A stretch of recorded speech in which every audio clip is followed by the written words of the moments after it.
नमस्कार मैत्री मराठी चॅनलवर तुमचं सगळ्यांचं स्वागत आहे. तू हिरे माझा मितवा या सिरियलमध्ये आज आपण पाहणार आहोत. हॉस्पिटलमधनं कॉल येतो. तो त्या ठिकाणी गेलेला असतो जिथे ॲक्सिडेंट झालेला असतो. गाडीची अवस्था त्याने पाहिलेली असते.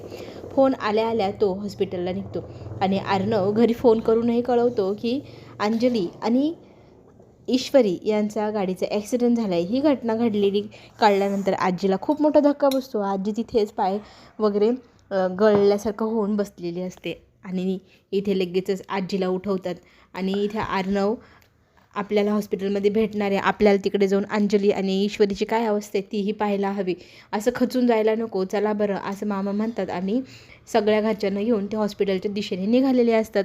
अर्णव हॉस्पिटलमध्ये पोचलेला असतो. तिथे त्याला माहिती कळते की आपल्या बहिणीला त्यांनी एका वॉर्डमध्ये ठेवलेलं आहे, सेपरेट वॉर्डमध्ये, कारण त्या प्रेग्नेंट आहे. तर तो तिकडे धावत पळत सुटलेला असतो. धावत गेल्यानंतर त्याने ताईला पाहिल्यानंतर त्याची अवस्था इतकी भयंकर होऊन जाते. तो लगेच आतमध्ये शिरतो आणि लगेच ताईला उठ ना ताई, माझ्याकडे पाहा ना, काय गं तू माझ्याशी बोलत नाही, असं म्हणू लागतो. आणि लगेचच तिथे नर्स त्यांना सांगू लागते, तुम्ही असं डायरेक्ट आतमध्ये नाही येऊ शकणार, कारण इथे पेशंटवर इलाज चालू आहे आणि त्या बेशुद्ध आहेत, थोडा वेळ तुम्ही बाहेर जा बरं, असं म्हणत ते त्याला बाहेर काढून देतात. अर्णव सॉरी म्हणतो आणि बाहेर येतो. डॉक्टरांना विचारू लागतो तर डॉक्टर सांगू लागतात की पेशंटची तब्येत आता तरी व्यवस्थित आहे. जर त्यांना 2 मिनटं जरी उशीर झाला असता तर तुम्हाला बाळ आणि बाळामध्ये आई ह्या दोघांमध्ये कोणाला तरी निवडावं लागलं असतं. पण नशीब त्या व्यक्तीने ह्या पेशंटला लवकरात आणि योग्य वेळेत हॉस्पिटलमध्ये ॲडमिट केल्यामुळे आम्ही दोघांनाही वाचवण्यात यशस्वी झालेलो आहे. ते दोघंही स्टेबल आहेत आणि आता फक्त बाळाची आई घाबरली म्हणून बेशुद्ध आहे. तर तिचे सगळे टेस्ट वगैरे केले, तिचे रिपोर्ट आले की मी तुम्हाला सांगते बाकीचं काय आहे काय नाही. सोनोग्राफी केली आहे, बाळ एकदम सुखरूप व्यवस्थित आहे, काही काळजी करायची नाही असंही डॉक्टर कळवतात. आणि फक्त त्या व्यक्तीमुळेच ही आज अंजली जिवंत आहे हे कळल्यानंतर ती व्यक्ती कोण आहे हे त्याला कळलंच नाही. इथे तो बाहेर उभा असतो. अर्णव बाहेर उभा असतो. मामा आणि सगळेजण घरातले आलेले असतात. सगळेजण विचारू लागतात की कशी आहे तब्येत. तर आजीला तो सांगू लागतो की बाळ आणि बाळाचे दोघंही सुखरूप आहे आणि त्यांना योग्य वेळेत तिथे उपचार मिळाल्यामुळे आता त्यांच्या जीवावरचा धोका टळला आहे. तरी ती आजी विचारू लागते, ईश्वरी कुठे आहे? तर तो म्हणतो माहीत नाही. तर नर्सला तो विचारू लागतो. तर नर्स सांगू लागते की त्यांना बाजूच्या वॉर्डमध्ये इथे ठेवलेलं आहे. तर आजी सांगू लागते की आपल्याला तिला भेटायला जायला हवं. पण नर्सनी सांगितलं की त्यांनी गाडी चालवून ह्या दोघांना इथे आणलं आहे. तर ईश्वरीला गाडी चालवता येत नसताना तिने गाडीत का चालवली, जीवाशी का खेळली म्हणून इथे अर्णव तापतो.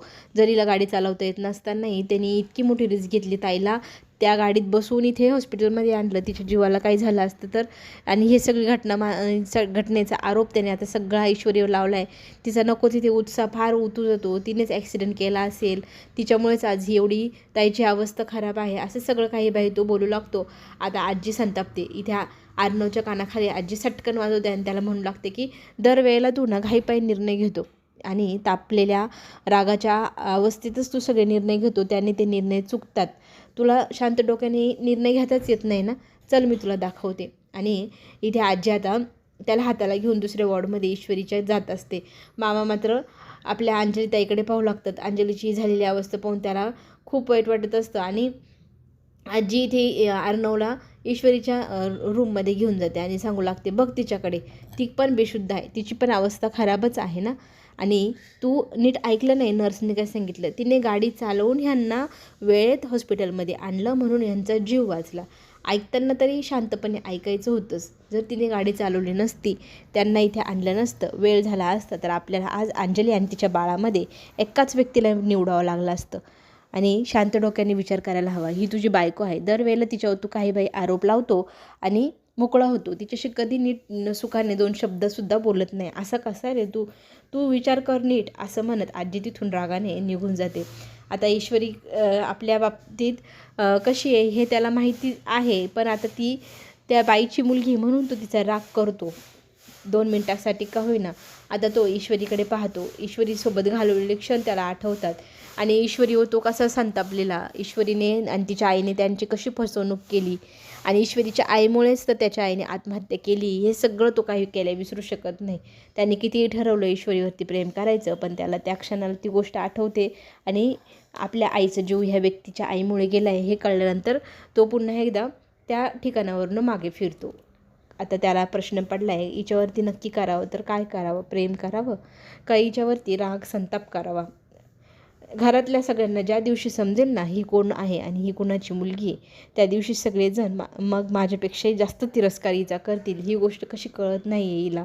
आणि ही मुलगी दरवेळेला आमच्या चांगल्याचा, आमच्या हिताचाच काय विचार करते? नक्की आहे तरी कोण ही? आपल्या नात्याला नाव तरी काय द्यावं? अशी सगळी बडबड तिथे अर्णव बसून करत असतो. ईश्वरीकडे तो पाहू लागतो. ईश्वरी बेशुद्ध अवस्थेत असते. तो इमोशनल होतो, रडू लागतो.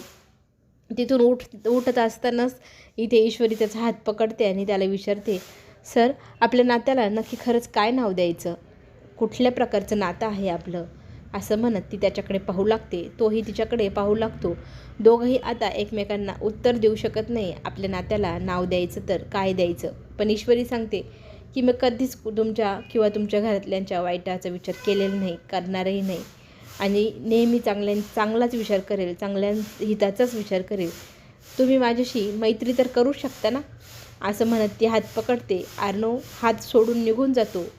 सगळे नाते ईश्वरीपासून तोडून निघून जातो. ह्या गोष्टीचं ईश्वरीला वाईट वाटतं, पण एक दिवस नक्की तो तिच्या बाबतीत चांगला विचार करेल हे तिला माहिती असतं. आता इथे आहे ना, मामांना आठवतं की आपण ईश्वरीच्या आईला, वडिलांना कळवलंच नाही की ईश्वरीचा ॲक्सिडेंट झाला आहे. तर तो आकाशला म्हणतो की तू फोन करून त्यांना कळव. तरी इथे वल्लवी म्हणत असते, तुम्ही करा ना, त्याला कशाला करायला लावताय? तर तो म्हणतो, इथेही तुझं चालू झालं आहे, कर रे.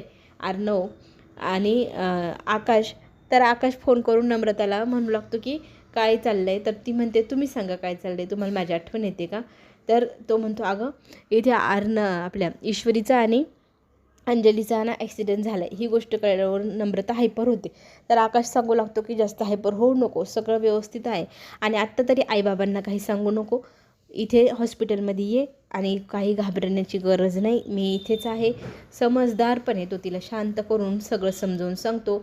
ईश्वरीला जास्त लागलेलं नाही, त्याच्यामुळे काही टेन्शन वगैरे पण घेऊ नको, एवढंही तो सांगतो. त्यांचं बोलणं वल्लवी ऐकत असते आणि इथे ती सांगते की ठीक आहे, मी आले हॉस्पिटलमध्ये आणि आईबाबांना ह्याबद्दल काहीच कळवतही नाही, असं सांगून ती हॉस्पिटलला आलेली असते.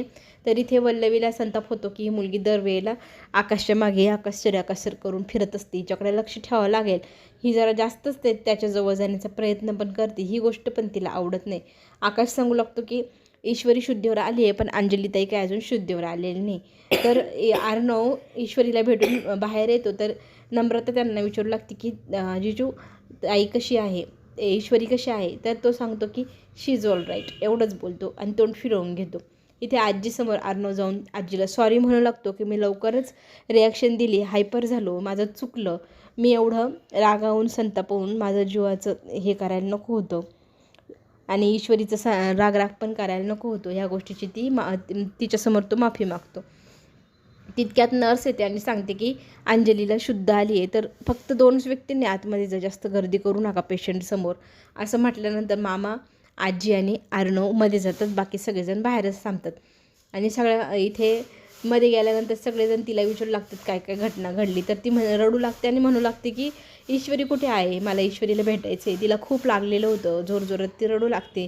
आजी आणि सगळेजण तिला समजवतात की रडू नको, तू आणि तुझं बाळ एकदम सुखरूप आहे, एकदम काहीच टेन्शन घ्यायचं कारण नाही आणि खरंच देवाचे आभार मानायला हवे, तुम्हाला देवाने एकदम सुखरूप ठेवलं आहे. तर अंजली म्हणते, देवाचे आभार तर मी मानेलच, पण मी ईश्वरीचे जास्त आभार मानेल, कारण तिला इतकं लागलेलं असताना तिला चालताही धड येत नव्हतं, तिला गरगरल्यासारखं होत होतं. एवढं सगळं होत असताना देखील तिने एक गाडी आणली. त्या गाडीत मला, ड्रायव्हर काकांना टाकलं, आम्हाला ती हॉस्पिटलमध्ये वेळेत घेऊन आली.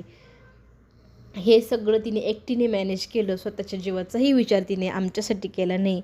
मला आणि माझ्या बाळाला वाचवण्यासाठी तिने स्वतःचा 1 मिनटंसुद्धा विचार केलेला नाही. खरंच मला ना ईश्वरीचं फार कौतुक वाटतं. मला तिला भेटायचं आहे. ती खरंच बरी आहे ना? तर आजी म्हणते, हो, ती एकदम सुखरूप आहे, काही काळजी करू नको, आणि तिला दुसऱ्या रूममध्ये ठेवले, असं सगळं सांगते. तर अंजलीला अर्णव विचारतो, कसं काय हे सगळं झालं? तर ती सांगते की ब्रेक फेल झाल्यामुळं झालं. तर आता विचारात तो पडला आहे, गाडीचा ब्रेक फेल कसा झाला.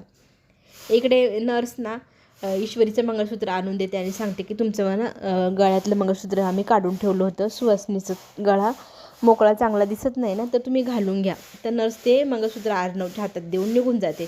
तर इथे अर्णव स्वतःच्या हाताने ते मंगळसूत्र इथे ईश्वरीला घालू करतो आणि म्हणतो, एक काळ होता तुला घालायचं नव्हतं पण मी घातलं होतं. त्यावेळेला तुझी इच्छा नव्हती, पण आज माझी इच्छा नाही तुला घालायची, तरी मी घालतोय.